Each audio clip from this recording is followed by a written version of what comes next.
Se há 3 bilhões de anos éramos apenas poeira cósmica, como foi que nos tornamos os donos do planeta?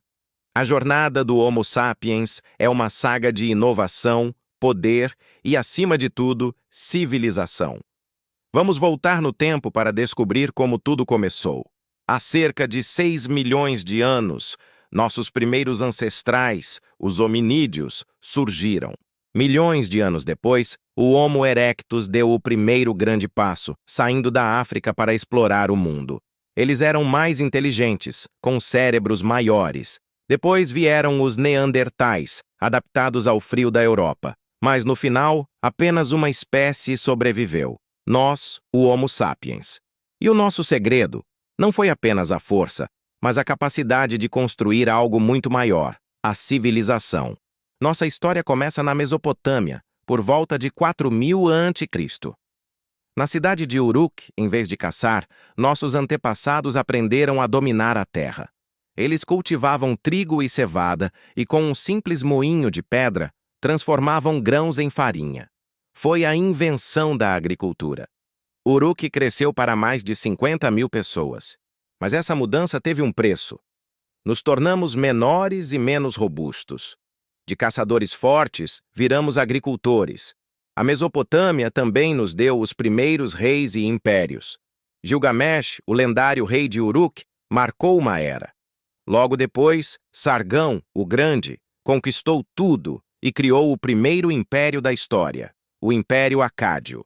Enquanto isso, no Vale do Indo, outra civilização brilhava de uma forma diferente. Eles construíram cidades com um sistema de saneamento incrivelmente avançado, casas com banheiros e esgotos que mantinham as doenças longe, uma lição de saúde pública há mais de 5.000 anos. No Egito, a ambição era outra, a eternidade. Os faraós não queriam apenas governar em vida, mas também após a morte. Por isso, construíram as pirâmides, túmulos monumentais para abrigar seus corpos mumificados e tesouros. Djoser, Sneferu e, claro, Quéops, com sua grande pirâmide de Gizé, uma maravilha que levou 20 anos para ser construída e que até hoje nos deixa sem palavras. Lá na China, a sobrevivência dependia de controlar a natureza. O Rio Amarelo inundava tudo, trazendo fome. Foi aí que surgiu Yu, o Grande. Por 13 anos ele trabalhou para domar o rio com diques e canais. Quando conseguiu, foi visto como um herói e se tornou o primeiro governante da dinastia Xia. A lição? O poder deve pertencer a quem merece, a quem tem mérito. De volta à Mesopotâmia, o rei babilônico Hammurabi nos deu algo revolucionário. O primeiro código de leis escrito. Olho por olho, dente por dente. Eram 282 leis gravadas em pedra para que todos vissem. Mas essas leis também criaram uma sociedade de classes. A vida de um nobre valia mais que a de um plebeu, que valia mais que a de um escravo. A desigualdade registrada em lei. Enquanto Babilônia estabelecia a ordem, na atual Turquia, o Império Hitita emergia, unificado pelo carismático rei Labarnas. Eles se tornaram uma potência, vizinhos poderosos do Egito. Mais a oeste, na Grécia, nasciam as cidades-estado micênicas. Não eram um império único, mas sociedades guerreiras independentes como Micenas, Tebas e Esparta. Eram tempos de heróis, mas também de colapso. Por volta de 1100 a.C., guerras e fome derrubaram esse mundo, dando início à Idade das Trevas grega, um tempo de lendas como a Guerra de Troia. Mas a Grécia renasceria. Séculos depois, Atenas, Esparta e outras cidades-estado floresceram. Em Atenas, nasceu a democracia. Em Esparta, uma sociedade militar implacável. Foi a Era de Ouro da Grécia, que nos deu a filosofia de Sócrates, Platão e Aristóteles, e a arte que ainda hoje define a beleza. E então, veio Alexandre. Aos 20 anos, ele se tornou rei. E, em uma década, conquistou o mundo conhecido. Da Grécia à Índia, ele espalhou a cultura helenística, uma fusão do pensamento grego com as tradições orientais. Mas seu império não durou.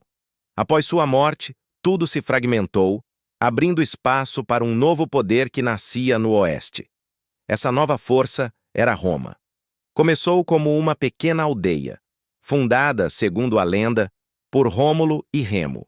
Cansados dos reis, os romanos criaram algo novo: a República, um governo de senadores e cônsules.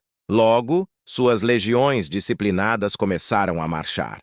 Conquistaram a Itália, venceram Cartago nas guerras púnicas e se tornaram os mestres do Mediterrâneo. A vida em Roma era vibrante e brutal.